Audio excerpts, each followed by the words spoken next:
Hey,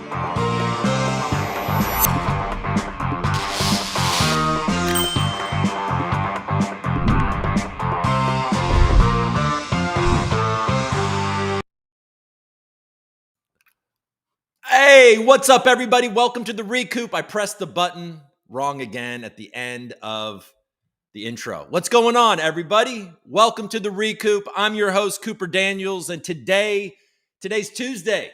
Today's Tuesday, February 6th. Time's flying, folks. Time flies when you're having fun, right? Today on the show, I have John Allen Woods. He's the CTO of the Algorand Foundation. I'm extremely excited for him to be coming on. This is the second time he'll be joining me on the ReCoop. First time he'll be on live. He'll be here shortly. I think 9:45 my time is the time that he's showing up. So we have 10 minutes to hang out and look at the news, check out the chat, and then we're going to talk with John Woods. Are you guys excited? Is there anything on your mind? Do you want me to know something before we go? What's going on? Let's look at the, let's fucking go. Let's go, Joey. Let's go. Face, red heart shape. That's it. Brock says, wow, Solana sucks. Yeah, but they're rich. They're rich. Hey, Jake, what's up? Welcome, man. Thank you for showing up. Piston Ferkel 007. Let's go. Let's go. GM, love Jaws plus Coop. Totes skipping work for this. Oh, shoot. IRL's not going to work today. So if you're her boss, she had a good reason. You know what I mean? She had a good reason. Something for the ladies. There you go. Okay, silver something. Let's go, Coop. Thank you, man. I like silver too. I don't know what to say. It doesn't matter if Solana sucks. It's a popular thing now and an easy way to launder money. Okay, silver gets it. See, there we go. Here we go. There you go. Good morning. I don't even know. I forget how to say Rome. I mean, you're a stalwart, and I don't even know how to say your name. Romolianin. What's up? Good morning, man. Sucks times two. After that comment, okay. Joey Sarah, there once was a Coop who was a Daniels. He liked to mint Cocker Spaniels. His coin got some fuddy, but he'll never muddy the lovely bag holders' manuals. Oh, shoot. Man, these guys know I will say anything if they put it in this chat. Good morning, Chris. Thanks for showing up. We're waiting for John Woods. John's coming. Hey, I mean, I'm almost certain John's coming. I should just start doing that, right? Just announce big names coming on the show. Make you guys come. I think that'll make you guys come. It'll make you guys come. You know what I'm saying? All right. Good evening, Animal Style. Nice to see you. Afternoon, fellow troopers. Gov is in the building. Bitcoin, BMW. Let's go, man. Here we go. Follow the ReCoop. Bag Coop. Sell the cabal. All right. Choice Coin. Choice Coin is the gift that continues to give. Algo Loden. Let's go. Coop. Loden. One of our favorites. Dennis Bad Taxi. Hey, I haven't seen you in a bit, man. What's up? You guys are here today. You guys are in here. Let's talk about policing the police. Oh, Kirby. Kirby's out there. He's on the beat, folks. Kirby and D40 are on the beat. Gonna make sure you act right. You know what I mean? Over there on the crypto Twitter, guys, just remember, be kind. You know what I'm saying? Don't worry about it. Just tell them it's okay. Be like, hey, Solana, look, you're down again. It's okay. You got all the money.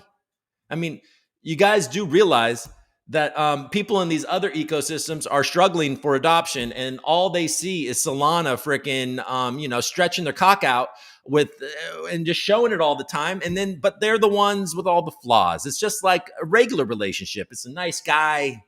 He's nice. He's got a good job. He works hard.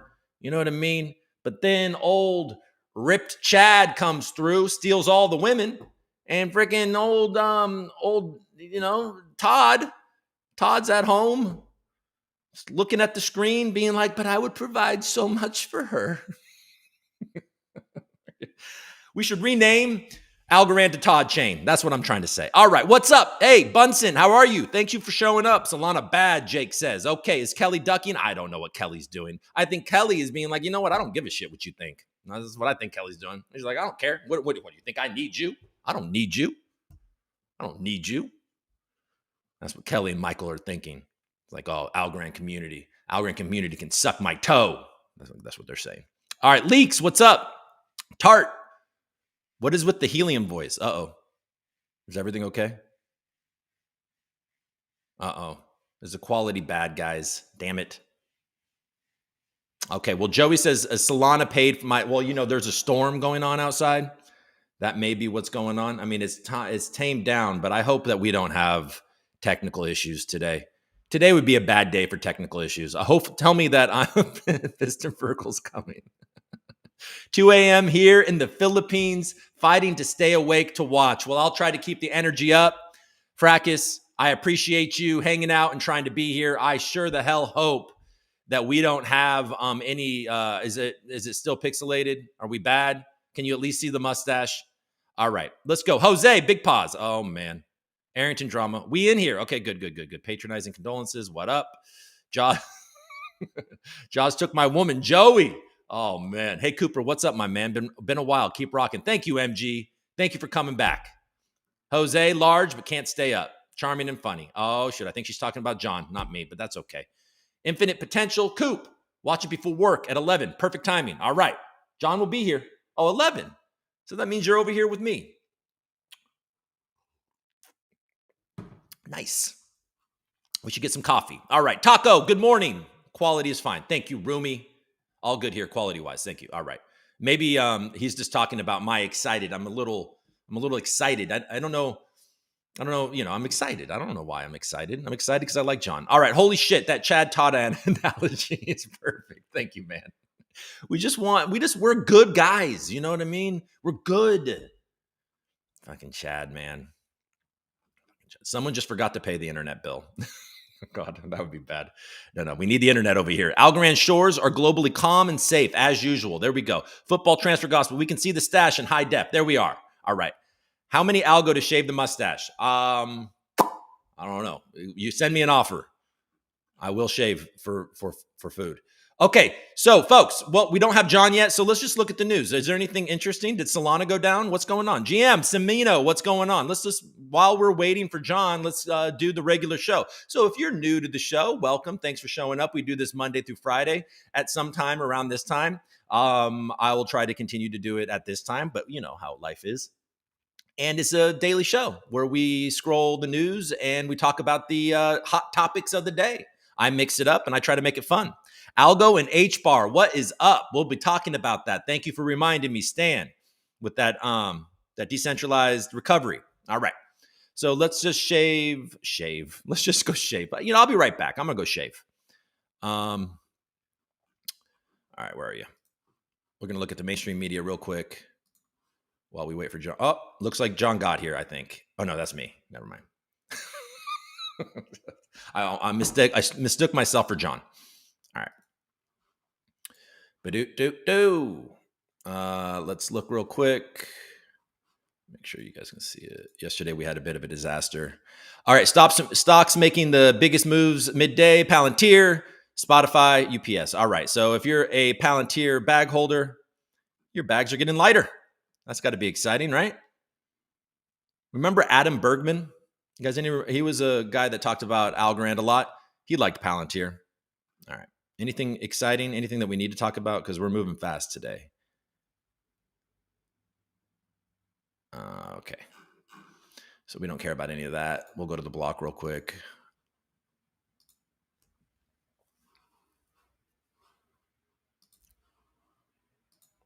Cool. All right. So let's see. The block, which is usually very friendly to Solana. Stablecoin protocol high to airdrop. Don't care. Federal Reserve ends enforcement action against FTX linked Farmington Bank. Fine. Filecoin leasing protocol Glyph raises 4.5. Okay. Thought Filecoin was one of those protocols directly in the sights of the SEC, but it seems like they're doing okay. A lot of that, like that part of Twitter that FUDs Ethereum pretty hard, is gone after Filecoin and their links to, CCP and stuff like that. But, that could all very well be FUD.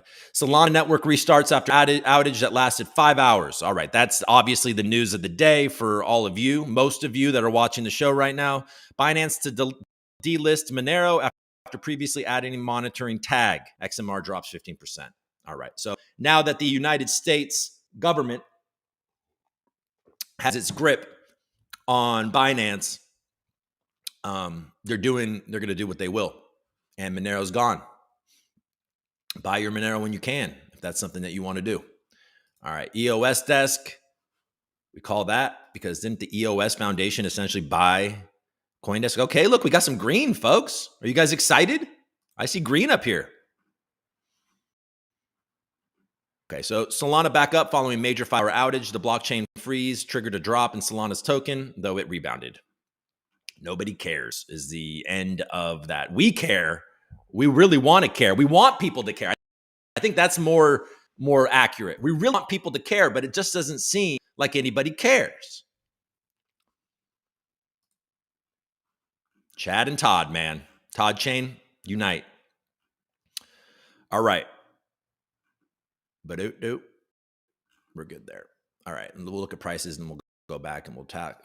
We'll see if John's having problems maybe or what's going on. Maybe he's not because we didn't, 9:45. So he should be here any minute. So Solana did fall apparently, but it is back up to 95. So that's where it was yesterday before the droppage. But the market has gone up. So, and it hasn't exactly followed. So I guess there's a little pressure on Sol, but not much. Cardano still under 50 cents. Polkadot still under 7. Oh, I think I hear him. So let's go. Let's look at Algorand real quick, and then we'll start the party. All right, Algorand got over 16 cents again. All right. So there we go. The volume is low, and Bitcoin volume is actually really low. Very low Bitcoin volume, very low ETH volume, but that 17 billion is pretty low for Bitcoin. All right, we're back. Are you guys ready? Do you guys feel ready for this? Okay, so Daniel says maybe John is advising Solana how to keep their chain from going down. Uh-oh. Hey, what's up? Kevin's here. Okay, let's go. Let's see.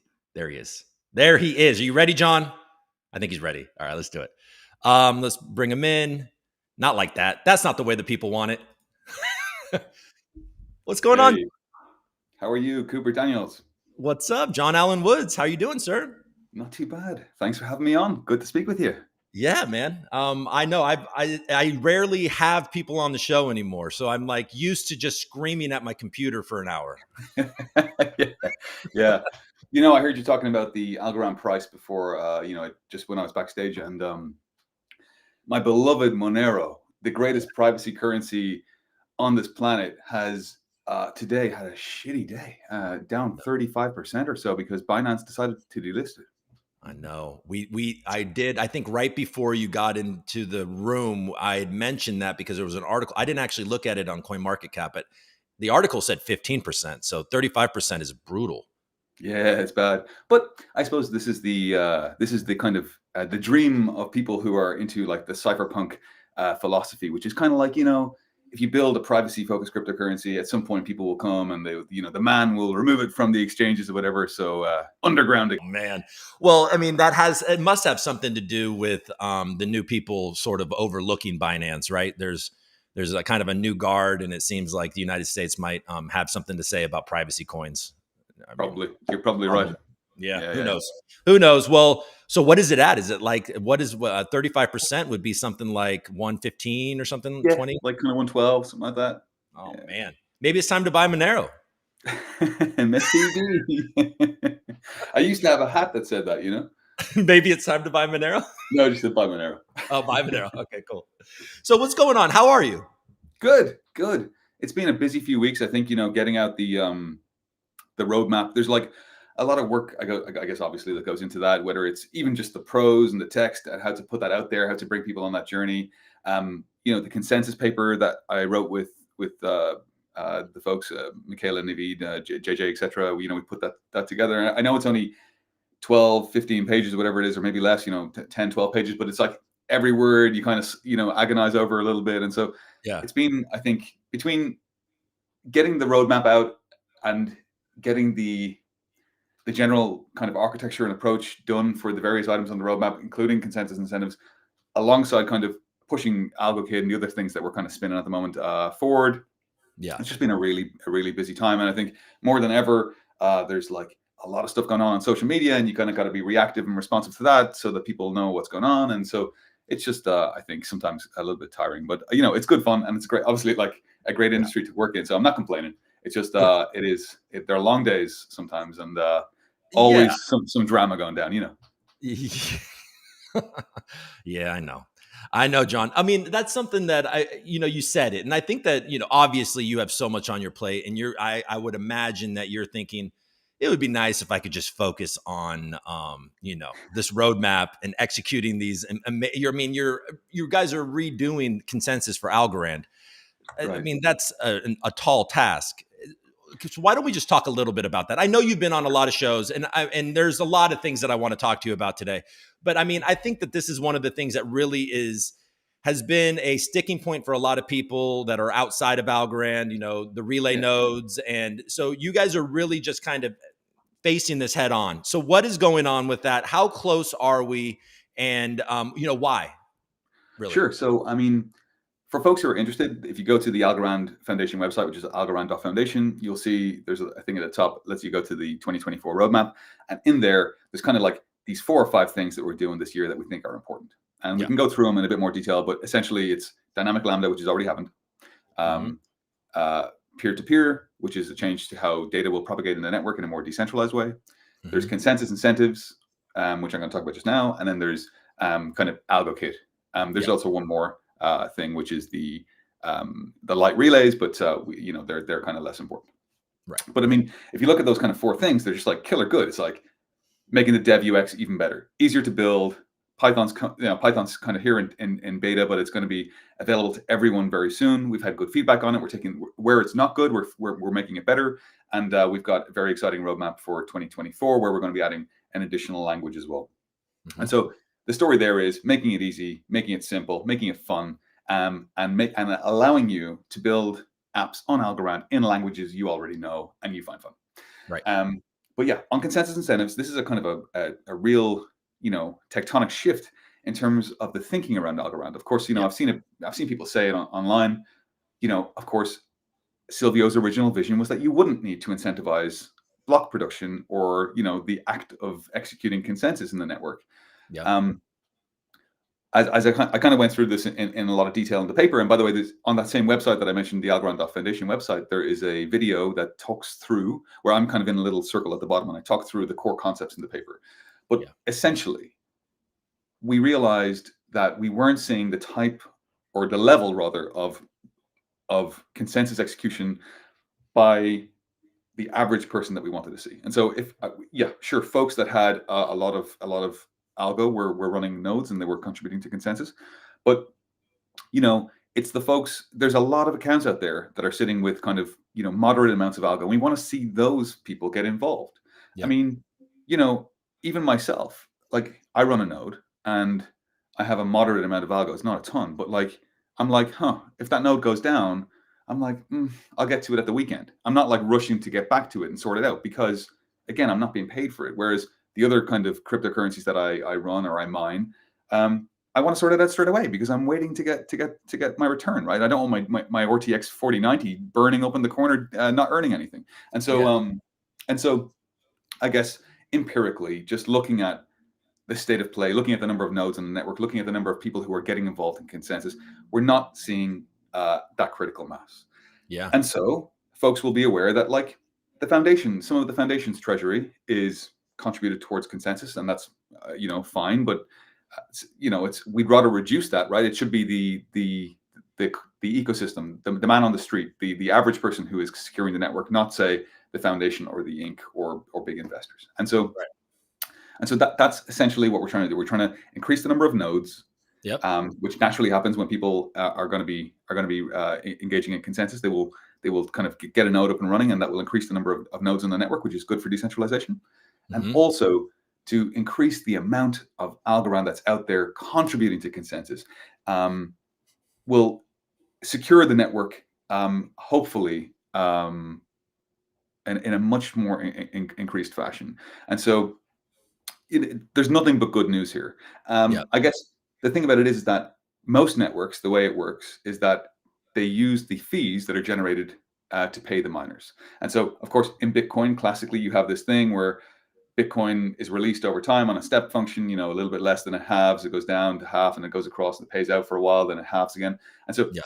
on Bitcoin, the reason people mine Bitcoin is because they get some Bitcoin and they get the fees. Yep.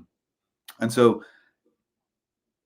to kind of mirror that, because of course Algorand is a proof of stake network. It's not proof Yeah. of work like Bitcoin or like say Aura, the oranges coin, right? Which Yeah. people have to mine. It wasn't just created all at once, and Right. so we can't give a block reward from the network because all of the coins for Algorand already exist, and they Yeah. are either in circulation or they are in, I guess, treasury or whatever.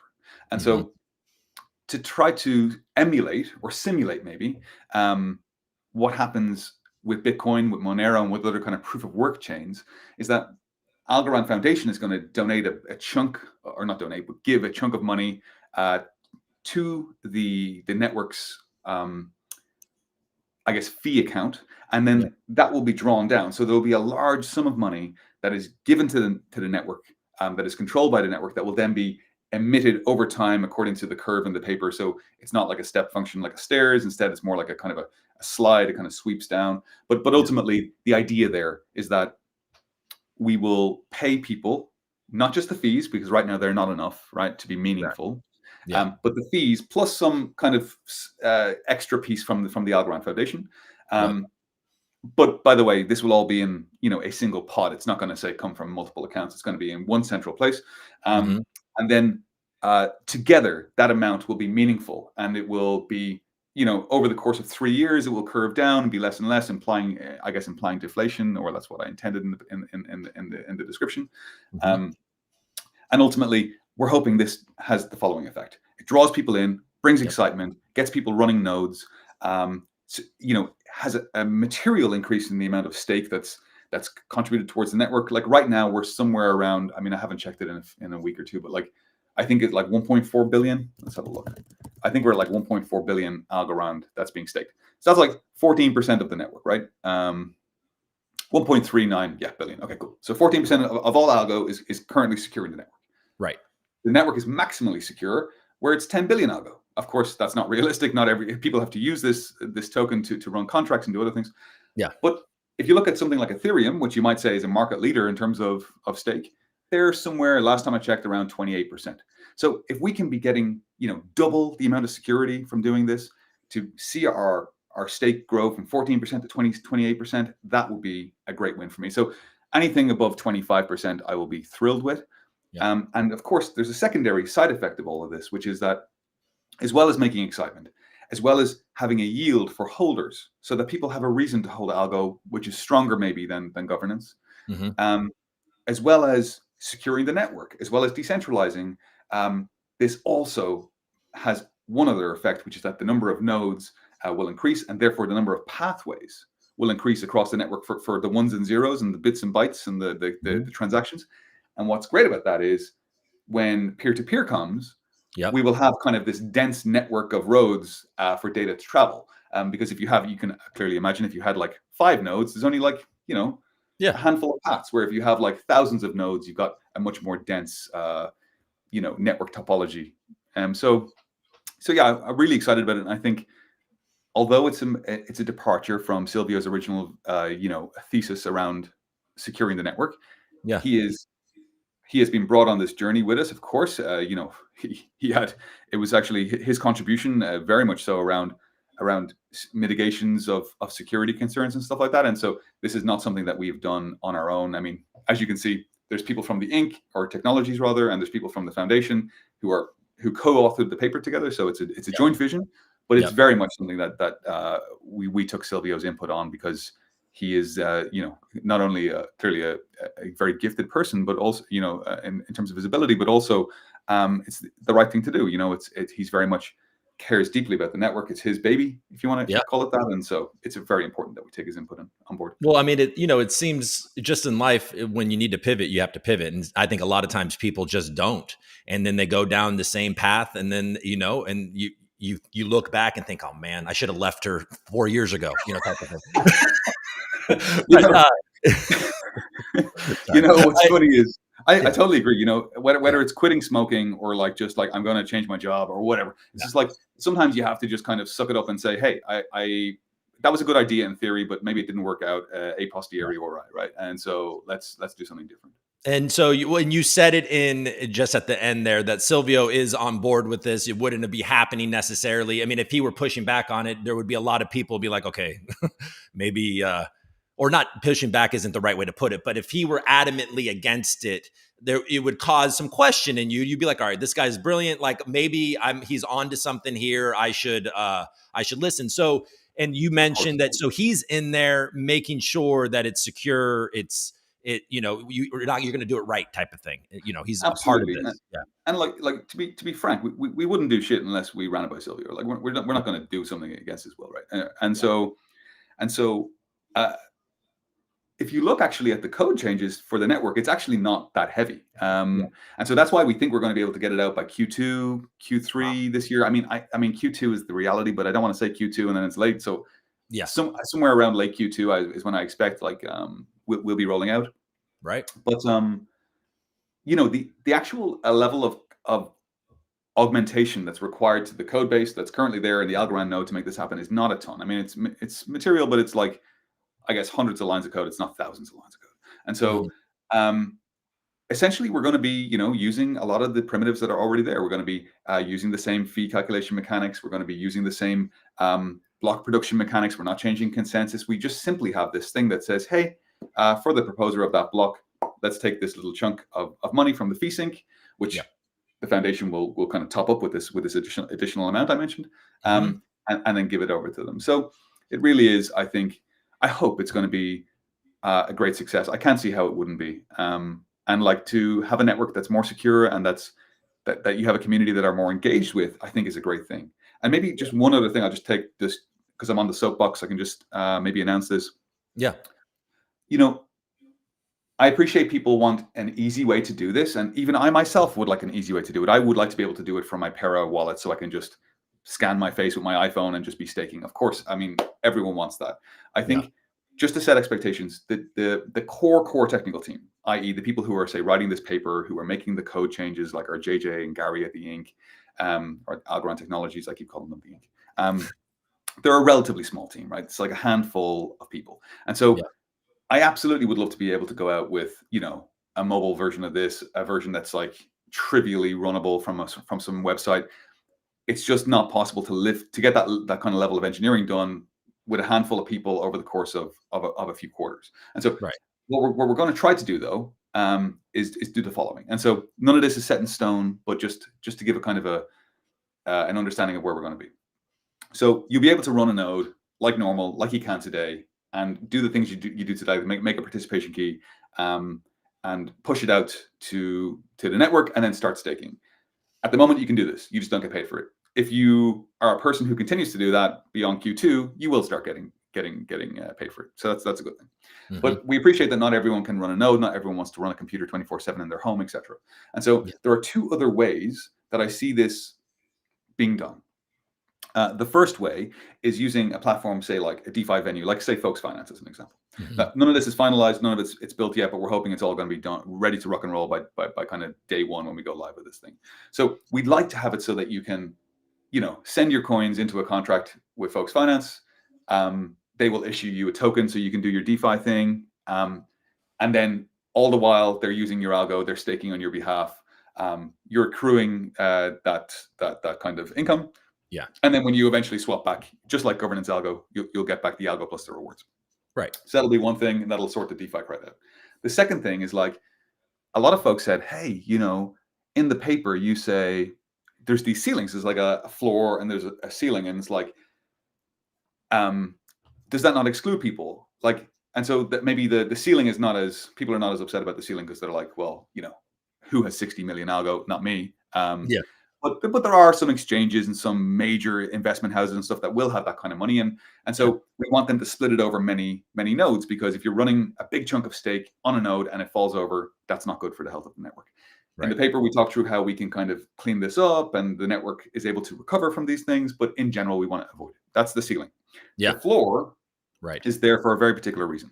It's not that we want to say, like, again, the original thesis was one algo, one vote. And it's still one algo, one vote.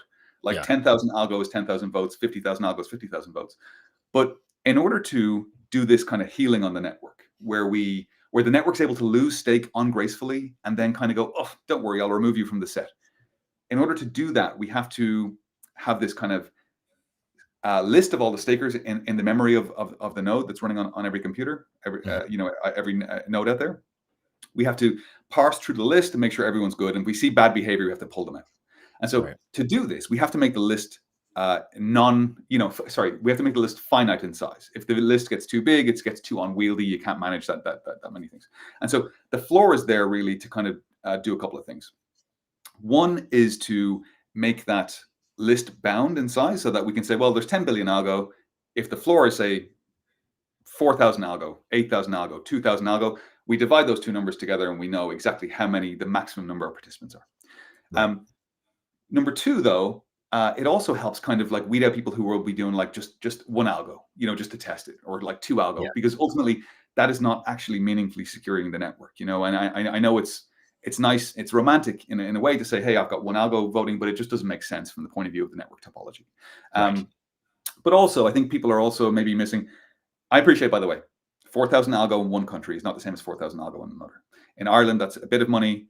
In maybe a very a country that has a very low GDP, or a country that's developing, maybe that's more money, right? And so we have to strike that correct. And so we're not trying to enforce that. We'll kind of discuss it over time and find the right level. Mm-hmm. But ultimately, one other side effect of this, which I think is useful, is that if you look at Ethereum, when they started staking, they said, well, 32 ETH is what you need to stake on Ethereum. Yeah. And I don't know what that is today. I presume Ethereum is still around $2,000, like it permanently is, but like that's like $64,000 or whatever, right? And so I think that's a good thing. It creates excitement around algo. It'll be like, hey, I want to make sure I have enough to stake whatever. And so I think that these things are just all generally good things that feed into an excited community that's engaged, that has like purpose. And overall, I think we're doing the right thing on that. And isn't there a proposal, or aren't they raising that from 32 to much higher on Ethereum, by the way? Really? I think at least there's talk about that.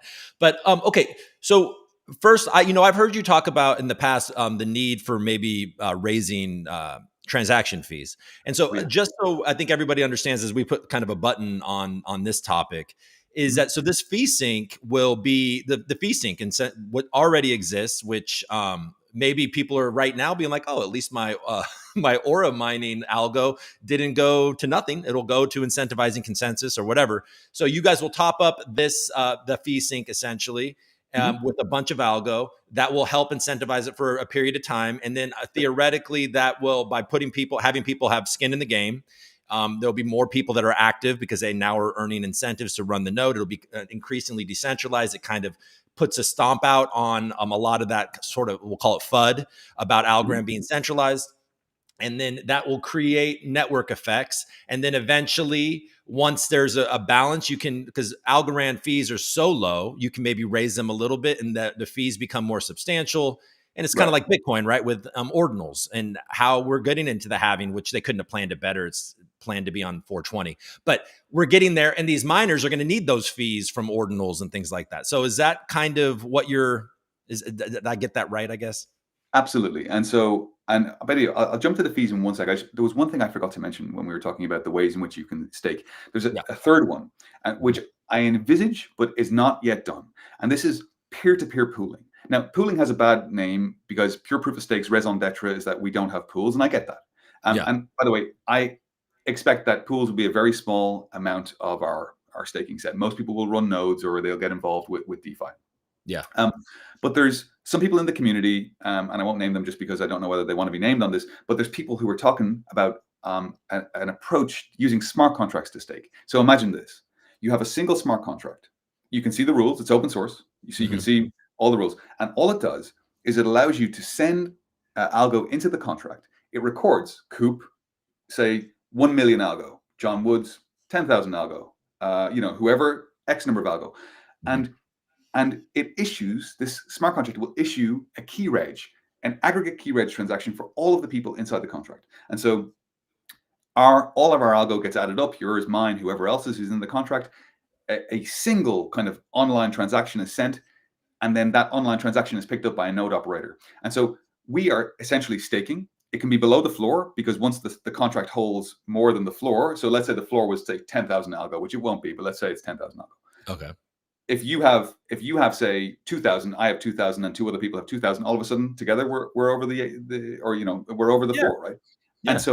And so you'll be able to avoid this minimum floor by pooling together in a single contract, and then a node operator will run that computer for you, so you don't even have to run the computer. And so this is where we get to a place where you're staking from your phone, right? Where we're kind of delegating the responsibility of the node, and but it's still peer to peer. We're not giving it to a big pool, run by some dude we don't know. Instead, the individual can go out there with a smart contract and run their own little private pool. Right. Maybe So I could you, have me, and someone else. I could have a ReCoop pool, and Right. people that wanted to do it, and then for running it, and people that, and then I could charge a little fee, and maybe I could, and then I could make a little extra on my ReCoop pool. And I mean, Cardano kind of does something like this, right? Well, Cardano, though, it's much more built into the protocol. So Cardano, by definition, when you run a Cardano node, you run it as a pool. And actually, if you want to solo mine Cardano, let's say you want to be the person who's like on your own, just like let's say you're super rich, you got like 100 million Cardano or something, and you want to solo mine with it. Yeah. The only way to do that is running your own full pool and then delegating to yourself. And so Cardano doesn't have the idea of a solo miner. Whereas we will have that idea of it, that we'll have the concept of a solo block producer. Just there are other options. So I just want to allay people's fears that we're not trying to force this down some road. We're thinking about all the different ways we can work with people, and we'll get to a place that's good for everyone. On the fees, I would say, just on the fees, because I know it's something that people are, of course, rightly focused on, and they want to make sure we do the right thing. And so I don't know the answer as to what the perfect fee number is. What I do think is that, and again, I'm not an economist, so I'm probably wrong, but if you look right now at the fees generated are the volume of transactions multiplied by, of course, the fees for those transactions. And so right now, we have reasonably good volume actually today, thanks to the oranges going back online. I'm just checking it now. We are now sitting at around 100 TPS, which is great. That's great.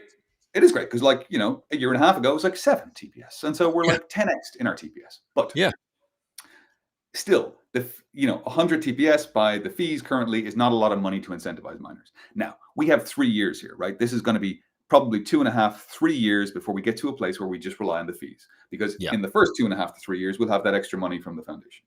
Right. Still, though, we need to be in a place where in 3 years' time, we have a meaningful amount of fees to incentivize the network. What's no good is if everyone comes out, runs nodes, the network's very secure for 3 years, and then when the foundation amount of money drops, then everyone just turns off the computers and the network's not secure. No good. Well, that's what everybody's worried about. Yeah. Right. And so, and by the way, that is, the very reason why I imply a deflationary tail off. Like, I didn't want to just kind of have a thing where it was like paying out, and it just went away. And so the fact that we kind of curve it down, we'll have this nice gentle slope off this. Kind of weaning ourselves off the money drug. But here's how we get to a place where it's sustainable. One, with growth, adoption, and all the work that we are doing as an ecosystem and a community, the foundation, technologies, and everyone else involved in the community, by growing this thing and making people excited and using it. That grows transaction volume, of course. And then secondarily, I think, and I've kind of mentioned this to folks at technologies, and I've mentioned it in the paper, I think it's important to increase the fees in a reasonable way. And by the way, they need to be dynamic. It can't just be we increase to some other arbitrary number where we say, okay, now the fees are half an algo. Now the fees are 0.1 of an algo. Now the fees are 0.001 of an algo. Because, of course, as the dollar price changes, so does the impact of the fees. And so we need to be able to, for example, set this with governance or set it with some other dynamic mechanism. Yeah. But yes, I think we need to go from being fractions of a cent to probably being cents for fees. And where we're in a place where fees are like a couple of cents, all of a sudden 100 TPS is really meaningful. And we'll hopefully get to a place where the network will be sustainable. Cool. Yeah, and so you mentioned the relay nodes that don't have to carry the history, the light relay nodes, and then also you mentioned peer to peer. So maybe let's talk about that. I have some other things that we're going to mix it up a little bit, but I do want to. These are the two things that really have caught my eye in the past 6 months. It got me excited about some changes that I thought with my non-technical mind, but just what I instinctively think. Okay, this makes sense. So tell us what. So it'll be incentivized consensus first, and then you're saying peer to peer. Yeah, I think Yeah. so. And so again, it's hard when you're trying to decide this as a group. I mean, I don't think there's a definite perfect approach, but here's the thinking. If we do incentivize consensus first, you stabilize the network topology. So we Okay. come out, there's all this money up for grabs, right? People know, hey, I can stake my algo and get a return. This is a good thing.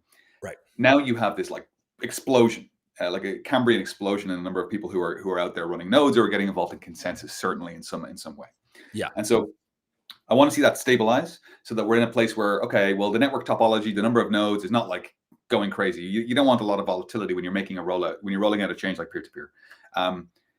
So then slowly we're going to be very, very careful about this, by the way. And when I was working at Cardano, we did some of these changes, which were changing block size, changing memory units, changing something core to the protocol that was important. You have to kind of walk very slowly and make sure that nothing's breaking. And so the rollout of peer-to-peer will be gentle. We'll start it with very soft parameters so that it's not too dramatic a change in the network topology. We'll keep the relays on for a little while, a couple of weeks or months to make sure that everything's working. We'll slowly turn down the dials, turn more and more of them off. But you don't want to, of course, overnight turn all the relays off and bring in peer-to-peer and then be sorry because you have a problem. And so we're going to be very careful around it, but it naturally flows, right? It naturally flows that it's a good idea to first make the network topology change. And that's going to be a significant change to the layout, the landscape of the nodes. When that stabilizes within a week or two, then bring peer-to-peer, roll that out softly, turn off the relays over time. And then, you're in a place where you've done a nice soft interchange between the two topologies. And now correct me if I'm wrong, and maybe this was just something that was floated, but I seem to remember some talk of like the relay infrastructure remaining. And it's like, you could choose to participate in the peer-to-peer, or and like institutions or whatever could choose to participate in that, in the more legacy. Is that something that am I making that up? I guess is my question. No. So, I mean, I think this comes from the notion that, as to what this kind of concept I just explained, which is when you have a maximally decentralized network, like if we just had pure peer-to-peer, you're probably not going to see 2-second block times because people's computers are running different scenarios. Maybe I've got fiber, you've got fiber, maybe someone in New York doesn't have fiber, and so you have this mix of speeds, mix of latencies, mix of jitter, mix of all these different network parameters. And people come and go, right? It's permissionless. So people can turn off their fast computer and some guy joins with a MacBook. Then someone turns that off and some guy joins with a server in Amazon. And so you end up having this like variance in the network and a kind of like an ocean that ebbs and flows. And so I guess one, we want to be very careful that ocean doesn't have any tidal waves or doesn't have any abrupt changes. But two, we'll be able to probably get to a place where peer-to-peer preserves 3-point-something second block times. Okay. But if you want to be able to be at the forefront of the fastest, which by the way is still super fast, right? I mean, even when I tap my credit card in the grocery store, it still takes like 2 or 3 seconds to go through.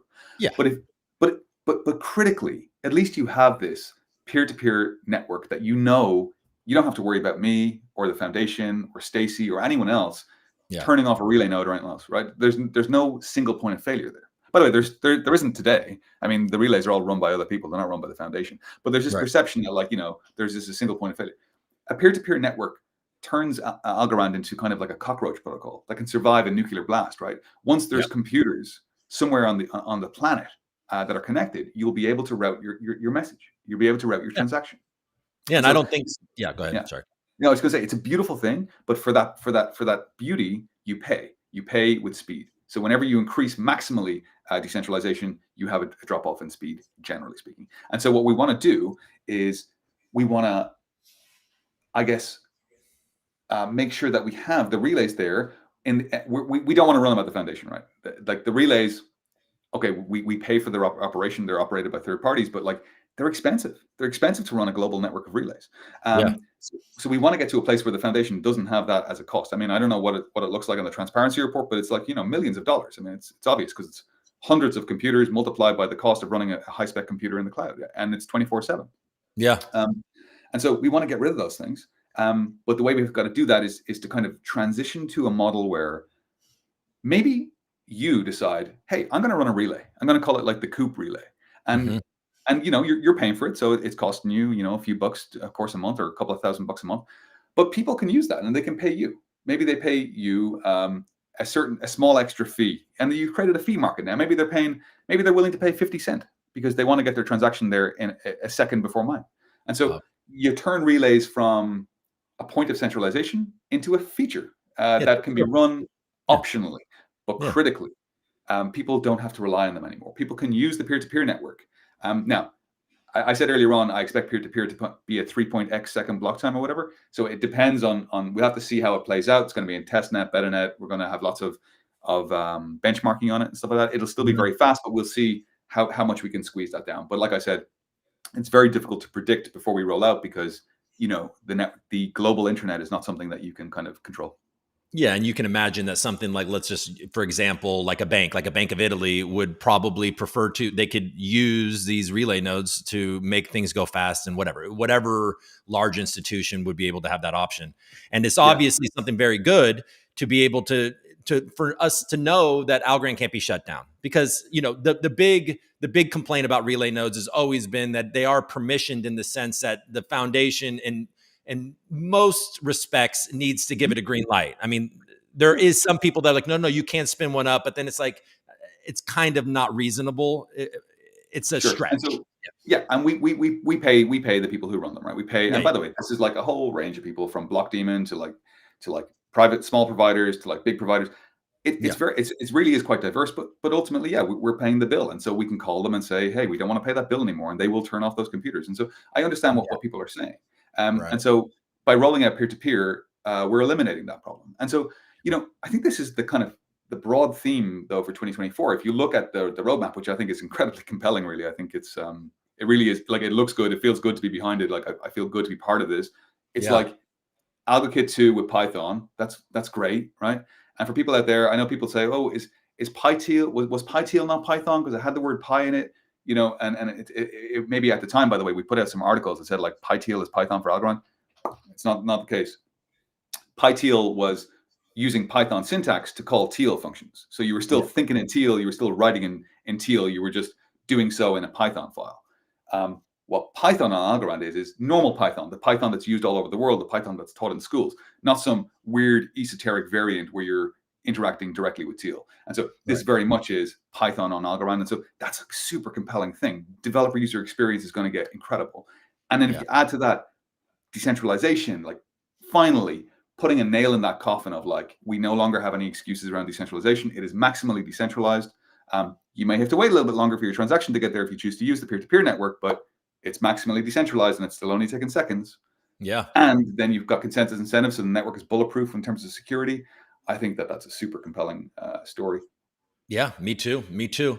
All right. Well, let's pivot a little bit. Let's have some fun. So, okay, or maybe it's not fun, but well, it'll be. I mean, you mentioned drama. You mentioned some of the economics. We're talking about this, and the ways that you've had to pivot. I mean, we got the transparency report yesterday, I and actually haven't, believe it or not, I haven't. I wrote only the bit that was the techie bit, and yeah. So you I haven't haven't looked at it. actually We read the don't whole need thing. to, and I'm not leading you down a road here to transparency report and Arrington Capital or anything like that. So don't worry about that. But my question is that the community, there's certain things that people seem concerned about. We had John from NF Domains. He wrote a paper recently with a Mhm. lot of ideas about how we can better incentivize the network and Sure. the ecosystem and all of that. Yeah, Of actually, course, on that one, on his fish, on his fishing, on Prob's fishing yeah, paper, I liked it. I retweeted it. I think some very interesting ideas there. yeah. And by the way, nothing to be. You can't be afraid of discussion, right? You can't No, be afraid please of don't be. discussion. Yeah, exactly. Sure. Yeah. Absolutely. And then, and you also have seen recently, and not so recently, but it's over a year, Voy Network, Mhm. they're over there building. And Yeah. I Yeah. think one of the main, The Chrome wallet's great, by the way. The Kabisi or whatever, I forget what it's called, but of the wallet. the wallet, yeah, it's great. I mean, Yeah. Voy, they went and they built this extension for Chrome, and it's great. It works. You can point it at a node, and it works for Algorand too. So that's good thing. I talk with Chris Sweener, we have a one-to-one. We meet on the regular, although I've had to cancel the last one because I was away. But we're in. I talked to Chris, and I think the proliferation of AVM. Yeah. This idea that, like, look at EVM. You've got Ethereum, sure, but like, how many of the top 50 are EVM boxes? Most of them, right? So if Voy is successful and it becomes a proliferation of the AVM becomes more ubiquitous. All of a sudden, maybe there's a fork of Voy and someone else is doing something else. That's how Ethereum got to be huge. And so I'm in the spirit of open source. I'm cool with Voy, and Chris and I we talk all the time. Yeah, and certainly Voy, they're one of their main priorities is open source. So they constantly beat that drum. But in my view of it, it's a reaction to the economics of like early Algorand, and they want to get the economics right type of vibe. And so, and then even with Fisherman's paper, it's about maybe correcting wrongs or just getting the economics right type of thing. And then we saw in the transparency report, it was like a disappointing, and we don't really know what's going on because I guess there's an NDA on one side still enforced. The Algorand Foundation has released them from their side, whatever.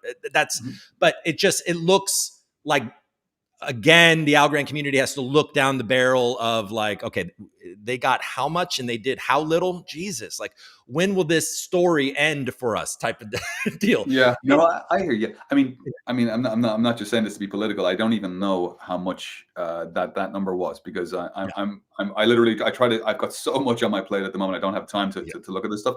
But what I would say probably is, I think there's only so many ways to cut a thing like the transparency report. I'm sure a lot of it is hard to digest sometimes.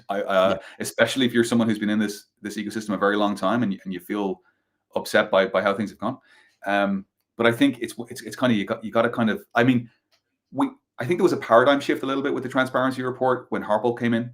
When Stacey came in, it took a little while, by the way, because Stacey, of course, needed Harpal to kind of bootstrap that and take ownership of it. It's not a CEO thing to write a report like that because it touches across the whole business. And so Harpal's taken that and he has, I think, owned it. He's made it his own. He's put his own stamp on it, and his stamp is one of transparency and one of kind of like, this is the real shit. Like, this is how it is. And so I kind of feel like he started that when he kind of did the thing about the grants program, and he kind of named everyone who'd received grants, and I think he's continuing in that vein, which is to kind of put it out there, the good, the bad, and the ugly. The good, by the way, was my bit. I don't know if you've seen about the Algokit and stuff like that. That was the good bit.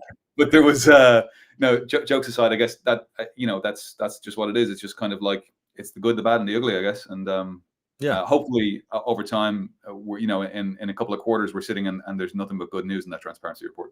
Absolutely. And I guess to finish this off in a way, I mean, I understand that you can't say much about all of this, but you did mention, I did see your tweet about the Fisher report. It's called the Fisher report. And you had said that, you agree with a lot of this and you disagree with some of it as well. I mean, can you elucidate a little bit on like, what did you see in there that you kind of were like, well, I don't know that that's necessary, or, Yeah, and I think a few people tweeted me, and I try to tweet back to everyone. Like, it takes me a long time actually each day, but I try to, at the end of the day, go through everyone's comments, and if there's anything real in there, someone's asking a real question, I try to go back to everyone, right? But you do a great job at that. Yeah. Oh, thanks, dude. But someone. So I did see a few comments going, "Hey, John, what are you saying? Like, tell me what you're thinking." And I sometimes, like, a tweet is so hard to articulate the nuance. I didn't want to get into a thing, and then I say a thing, and then someone else is saying, "Well, did you not see this?" And it's like an argument. So I'll give you, I'll give you kind of like my feel on it was. And by the way, I've had like 2 reads of it. I haven't done a deep analysis. Yeah. One, I think in the section about like how much revenue the foundation were using, I think it was like 128 million. It was extrapolated from the transparency reports, and I think that calculation was a little bit off. But again, it's because the transparency reports, maybe one quarter will show sales that are not in the second quarter. And so sometimes when you're extrapolating off, one quarter of the data, you come to a number that's higher than it should be. The actual, again, I'm not the CFO, but as far as I understand, it's a lot less than 128 million a year. As I guess is evident in the latest transparency report. The second thing is that I think very provocative stuff in terms of the fees and in terms of uncapping the supply. Yeah. And Although, as I sit here and Monero's at 103, I feel like weeping. But Monero, as an example, has an uncapped supply. And so it basically did a Bitcoin. Well, it wasn't a step, but it was like a curve. And then it kind of just went to this trickle. And forevermore, it's going to be, I don't know, I forget. It's like 0.6 Monero a block forever and ever. Every 2 minutes, 0.6 Monero, 0.6 Monero. And Yeah. so John saying his calculations were correct. He checked with the CFO. Okay, I defer to John and the CFO if the calculations are good. And so I think it's a very interesting idea because Monero has this uncapped supply, but functionally it's not actually uncapped because like people lose coins and over time it actually asymptotically is deflationary. And so I think it's just interesting. It's interesting as an idea. It's not something I'd ever considered. It's not something we talk about at the foundation, but for the community to come along with these ideas, whether it's raising fees or uncapping supply, they're thinking about ways to make it sustainable. And I think I love that. In terms of things I wasn't so sure on, I feel like we need to do a lot more work before we transition to a place where the community at large is driving all of the development. So that's development of the node, development of like the AVM, development of the cryptography, the post-quantum stuff, the Algokit, the compiler, the Puya compiler pipeline, all this stuff. It's all very heavy stuff to do, as well as like the community, like driving forward standards and adoptions and technical committees and the stuff that Bruno's doing on the Wallet Committee and the Open Wallet Foundation, all this stuff. It's a hell of a lot of stuff to do. And I think the slice of 10% for the foundation probably wouldn't be enough to do that in a meaningful way. And so you'd have to use a lot of that retrospective public good fund, which is an interesting one for me, because I like the idea of show value and then you get paid. But again, there's trade-offs there again, because it's like, well, who are the people who decide who gets that money? And that's a tricky one, I think, to get right. So a lot of stuff to like there. I think in theory, a lot of it is fantastic. I think in practical implementation, it'd be trickier than maybe one would expect. But yeah, cool to see that thought leadership, and that's what it is. It's thought leadership about the network. And by the way, we should be talking about this. I think having a council, bringing these ideas, openly discussing them, and then pushing them forward if people think it's the right thing to do. All right, I know we're winding down here, but I just want to say, so yesterday I was joking, or I was just being my obnoxious self, and I was calling you Johnny Freedom, and it was just more like me just saying the first thing that comes into my head. But as we were starting today, I was thinking about Johnny Freedom, and I was thinking about that. I think that's part of what appeals about you to the community so much, is that you will mix it up. You mix it up. You're willing, 4 oranges, like you said, the 4 oranges, and then all of a sudden, like something was built. There was a bunch of memes. There's a miner that's contributing. I mean, it actually kind of snowballs in this way to where eventually the weird 4 oranges comment could snowball into something that actually is meaningful. And it's kind of amazing. Now, But by the way, when I said that comment, I was like, "Oh, that was a stupid fucking thing to say." And then I corrected myself in real time in my own head. But then, like, it turned out good. Yeah, isn't that funny how that works? But so I guess if I have a question here is, we've been talking. There's a split in the community, or not a split, but there's a sentiment of like, the Algorand community's out there trying to dunk on people. And it's like, you have no place to do that because, Solana, for example, has so many more people or something like that. And you're out there being like, I'll dunk on people, or not dunk, but I will mix it up. I should say mix it up. I will mix it up with people when I think they're wrong. Right. So what is your philosophy on Twitter, I guess, or on X or whatever the hell? Yeah, thanks. That's a great question, and I'm glad you brought it up. So, I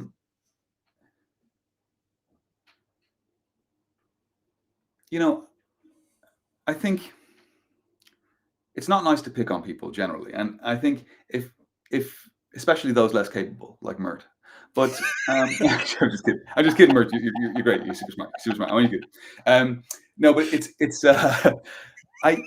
the thing about it is that we've done so much work sometimes, right? We do all this work on the roadmap. We got all these super incredible people, at Technologies, JJ, Gary, Chris, Silvio. You put out this beautiful roadmap, and you you put out a tweet. I put out the tweet on the roadmap, right? I got like 500 likes or something on the tweet, so it got a fair amount of views. I mean, nothing insane, but Yeah. it was good. And then like I put out that stupid meme yesterday or whenever it was on the weekend, Yeah. calling out the obvious ridiculousness of propagating failed transactions over a network. Exit codes are none. By the way, the point that they're making in Solana is that, hey, sometimes transactions should fail, and they're right. And they're saying, hey, software sometimes exits ungracefully, and it has a code, and they're right, by the way. And I do know what an exit code is. But the thing about it is that propagating them over your data graph or your network graph and storing them on the chain doesn't make much sense. Not if you can kind of block them earlier in the process, right? Right. So that's kind of, I was just having a bit of fun with them. But the thing about it is that, so we put out this tweet, it gets the 500 likes on the roadmap. You think you put out your best self out there. Then you put out the little silly meme, it gets like 3 times that amount of exposure. And so I guess I'm trying to balance, like sometimes it's hard to be constantly composed and constantly kind of, stiff upper lip in the face of essentially people who are out there kind of distorting reality to kind of bring people into their ecosystem. And I feel like it's my duty a little bit to, as well as to like lead the tech things that I look after as part of my job, to kind of make a bit of excitement around what we're doing and to bring some more eyeballs. And you know what? Here's the thing. When I joined, we were like number 30 something. When I signed the contract, we were like number 30 something in the CoinMarketCap rankings. We're now like number 53.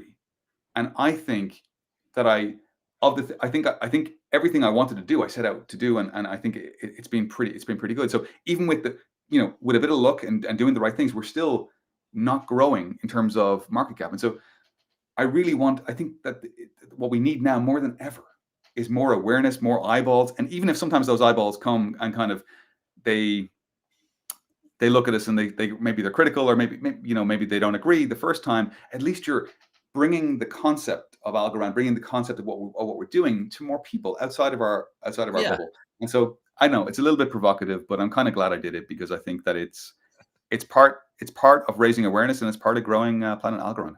You mentioned, well, first I want to, you mentioned the 33 to 54. And so I have something I want you to look at before we leave, but, Sure. but I want to just, so we understand real quick.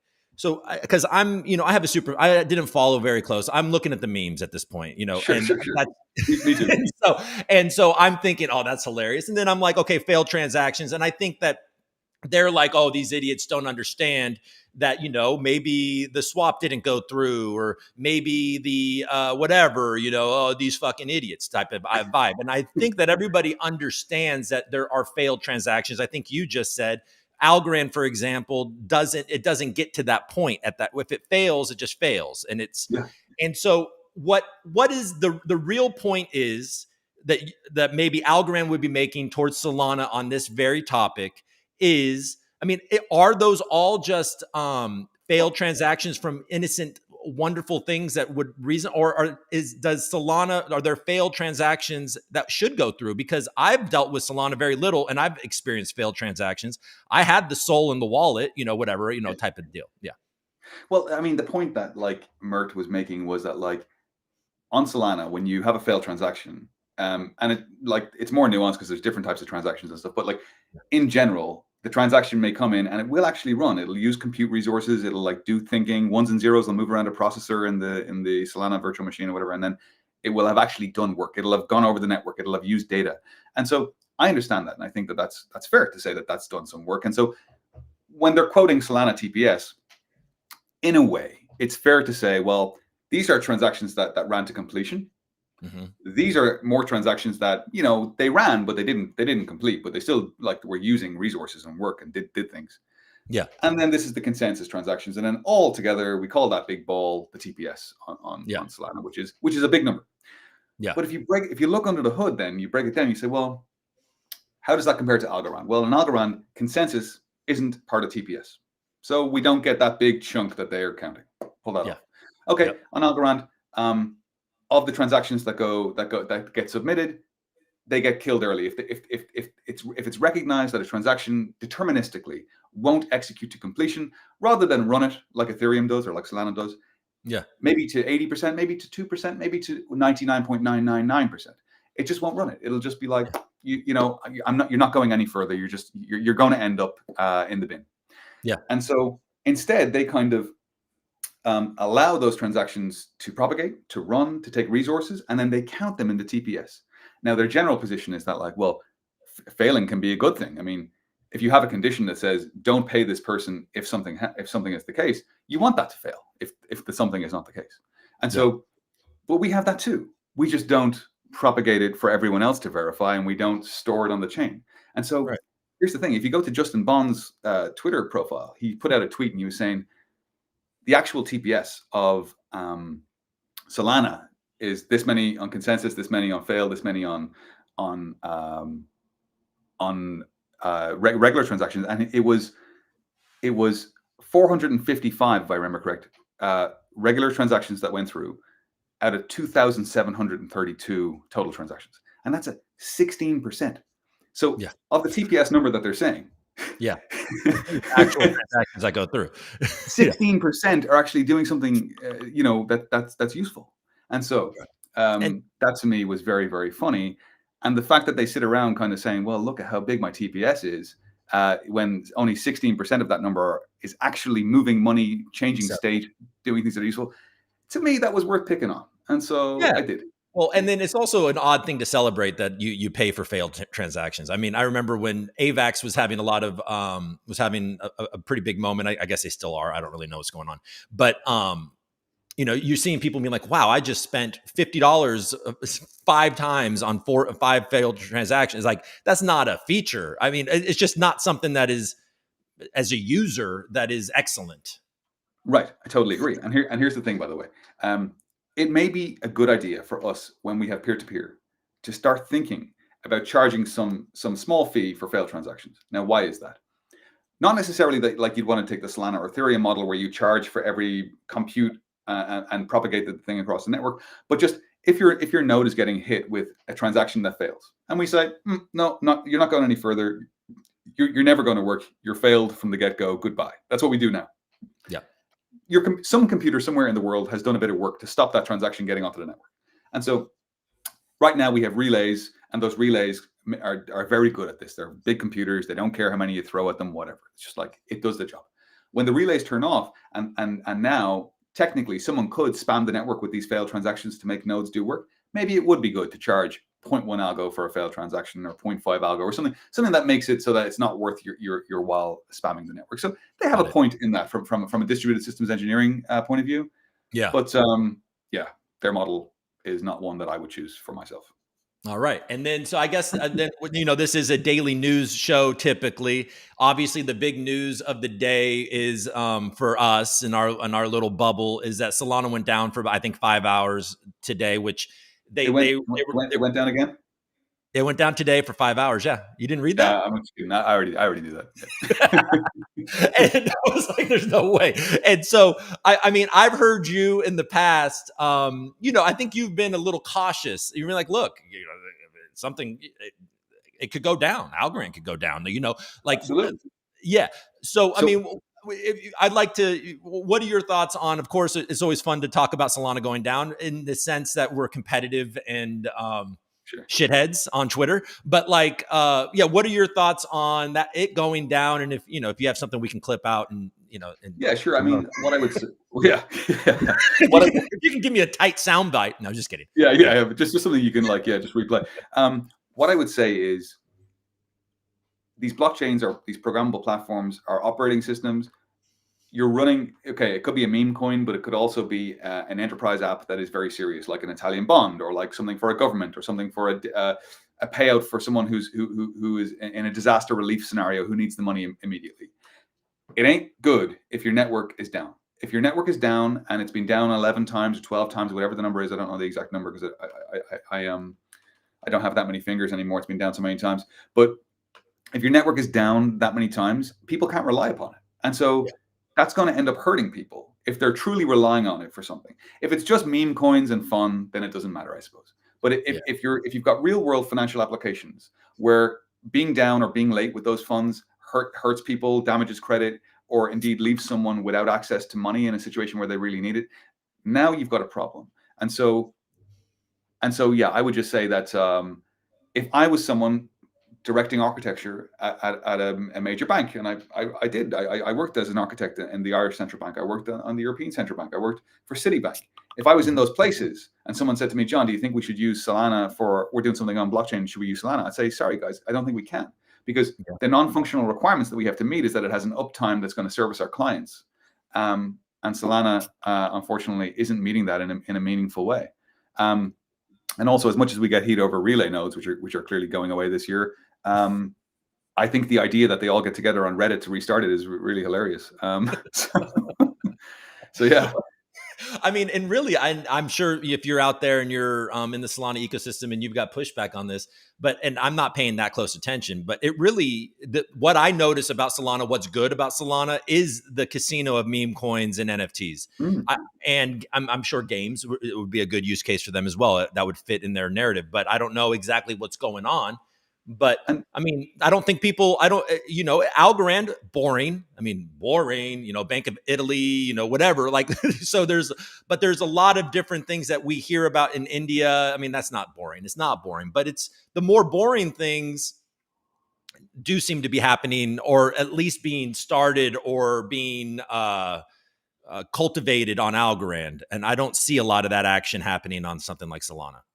Absolutely, I think you're right, but we should try to pitch the excitement bit too. And so, whether it's COOP or whether it's Aura or whatever people are interested in or whatever catches the imagination of people, right? It's like I'm all for these meme coins because they have a little bit of a place. I mean, people like to use these networks; they're passionate about it. They want to use them. They want to interact with them all the time, and I think it's totally normal. And here's the other, I think it's healthy, rather, I should say, for an ecosystem to have some of these coins. And I would encourage us to get more involved generally as an ecosystem in this stuff. And then the other thing I'd say is, jokes aside, I mean, obviously going down 11 times is ridiculous. But could Algorand go down someday? Absolutely. I mean, it's a distributed system. It's relatively anti-fragile, but it's not like flawless. Software isn't flawless. We have seen bugs before. We've fixed bugs in the node before. And so bugs are a real thing. There's bugs in the Linux kernel. There's bugs everywhere. And so what I would just say is that I don't want to have too much hubris. I don't want to be overly confident and say Algorand will never go down. And so you won't find me tweeting, haha, Algorand never goes down, because it could go down. We're going to try our best to make sure it doesn't. But one thing I will tell you is that it won't go down 11 times. That's right. That's right. And so, I mean, so do you, there's been, thank you for coming on, by the way. And there's been, it's been a year for the ReCoop, and Algorand has been interesting. Are you still holding your coop, John? Did you dump an array? I've got it right here. All right. Got it. Let's see. I'll just double check. I haven't sold it. No. I haven't sold it. Okay, good. What did you? Boom, he's got the coop. Awesome. All right, I want you to look at something. You mentioned moving from 34 to 53. That reminded me of something that I saw right before I signed on. Are you familiar with the artist Doofy? Yes. The NFT artist Doofy. Did you see? Hold on. Oh, I went away from it. Hold on one second. Yeah, I follow Doofy, I think. Yeah. So let me just find it real quick, and then I'll have you look at it. Okay. So that's us right now.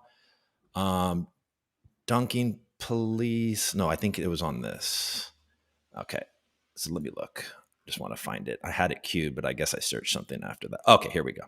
So did you see this? Okay. So let's go back to this. Let's go back here. Let's get you on the scene with me. Did you see Doofy's art here, where it says, no, I'm not. So this is him. Where are my 10,000 projects, John? So there's the guy, the guy that created Rand Gallery, Kraken. You guys had a Twitter space, I think it was last year or whatever it was. It was, I mean, sort of painful. I'm not going to lie. Oh, is this the weird guy who asked me all the questions about CI/CD? Yeah. And Is he still going? He's still going. And then Doofy just put out that, like, where are my 10, the angry Kraken. So, So I was wondering if you had seen that, he often points out that when you got there, we have fallen down the market cap. So do you want to take responsibility? Yeah. No, someone did tweet that. I seen the thing. He's got a website and it says, you know, where Cardano was the day I joined, and now here or whatever. Yeah, that's brilliant. But is he still upset? I think he's upset. He doesn't Okay. like you, John. He doesn't like Okay, you. listen, Kraken, I want to take this opportunity now here on the Coop Show. I mean, this is, like I said, a major soapbox. I want to Yeah. say I'm sorry for tucking you into bed that night. I shouldn't pick on people. I've learned that with Mert, and I've learned it with you. Oh man, So I'm sorry. you got a graveyard in Yeah, yeah. that red Please, lit room. Yeah, go ahead. please forgive me. Take down your website. Does he have a website? I didn't know yeah, there was a website. yeah. It's great. Now you can keep it up. I'm just fucking with you. Yeah, because I think he responded. Why should we? I mean, I don't want to waste your time too much with this. You've been so generous with. It's evening time. Okay, so let's see. Maybe he responded to this. Let's just see. Oh no, he tagged him. I can't quit. Could someone point out the 10,000 on? Okay, so you see this stuff. Could someone Yeah, I point out? can. It's just there. It's just there. And the good questions. Okay, so yes, the currency fake mattress is okay, so he calls you a used car salesman and a carnival barker. I mean, I feel like that would be a more accurate description of me, but that's okay. So Well, I would offer to debate him live, but he had his shot and he kind of blew it. yeah, there was. I will say, I will add to this. You know, I don't need to pile on here, but I did listen to that Twitter space, and at some point, I was like, "All right, let's pivot. Like, let's change the subject." I think he's answered this 17 times. What do you want him to say? I mean, at this point, like getting mad at somebody. I mean, what if you did? What if you were a little generous with the number? Like, okay, man. Like, we're all here. He's trying to, you know.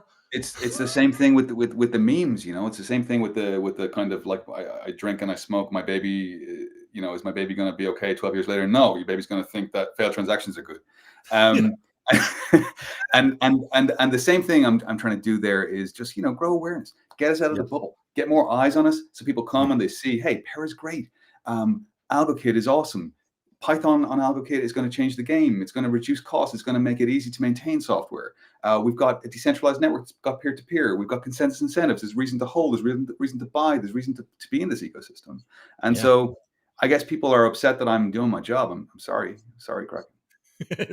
Well, we appreciate. I think most people appreciate it, obviously, and I appreciate you taking this a long time. You've been here for an hour and 20 minutes, or probably about an hour because I started a little earlier. But I really appreciate that. So, just to sign off, the year is 2025, and it's February 6th, 2025. You're still going to be there at the Algorand Foundation. You're going to be the CTO. And you're going to come on the show, and everything's going to. We're not losing John Allen Woods, are we? We couldn't handle it, John. Certainly not. No. I'm here for as long as you all have me. I'm having a great time. It's like the best role I've ever had. I'm delighted to be part of this ecosystem. I'm delighted to be part of the team at the foundation that are pushing it forward. And I think actually, by the way, I don't even have to kind of do the sell here, because I think people kind of, I feel it when I'm talking to people on Twitter and stuff. I think people are realizing that the team at the foundation have been a big change to where they were 2 years ago, and there are good things happening. I think it takes time for the money spent, the investment, the development work, etc., to have an impact on the ecosystem at large. But we're getting there, and I'm feeling like incredibly confident about our 2024 roadmap. There's nothing not to like in it. I mean, it's all UX gets better, decentralization gets better, people get paid to hold algo. I mean, there's nothing in there that's bad. And so, yeah, I'm 100% committed and delighted to be here. All right, cool. Well, will you do me a favor? Tell Stacy this experience wasn't so bad. It was okay. Right? It wasn't so bad, right, John? No, very, very good. I appreciate the opportunity to chat. All right, thank you, man. I'll see you next time. See you. Bye-bye. All right. Hey, if you're new to the show, everybody, welcome. Thanks for coming. And this is Monday through Friday at around 12:30 p.m. Eastern. And I want to say I did notice. Sorry, I didn't get to questions. I mean, we took a lot of John's time. And so I intended to open it up to questions. I hope I covered what you wanted to hear. He's in a lot of if you have any holes in this, go read the literature that he's written, all the literature on the foundation website, and there's a ton of different podcasts. I wanted to make sure that we talked about the things that I'm interested in. You know what I mean? But I saw as we were going, a lot of super chat going on in there, and people were donating to the show. I really appreciate that. So thank you to everyone. I wish I was on it more. and I was able to shout you out as we went. But there was a lot of comments and all that. So just know that I appreciate it, and I'll see you tomorrow, right? See you tomorrow, folks. Thank you.